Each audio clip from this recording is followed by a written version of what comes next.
The Pokémon card game has always had a high popularity, like more or less everything that emerges from the Japanese franchise. For a reason, it is the intellectual property that moves the most money in the entertainment world. But in recent months its popularity seems to be on the rise, with cards sold in astronomical quantities and a barrage of curiosities about their production and their use in combat.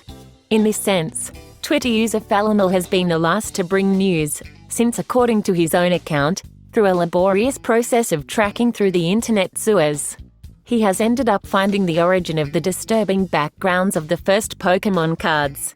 And it turns out that its origin is none other than that of a paid image file.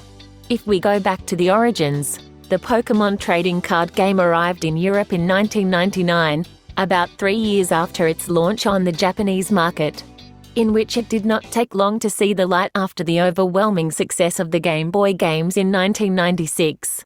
In that primitive collection, the backgrounds of many of his letters looked strange when combined with the illustrations of the iconic creatures.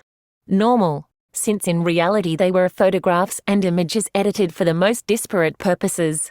That is, images belonging to a private paid file to which Japanese television used to resort regularly.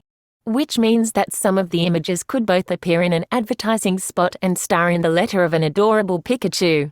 That is what emerges from the research carried out by Falamil, who has shared on his Twitter account a very illustrative video that not only compares the images, but also exemplifies the processing that has been carried out on each of them before including it in any of the letters of that mythical first edition. Here we'll leave you the link to the image archive, in case you have any letter that you want to compare.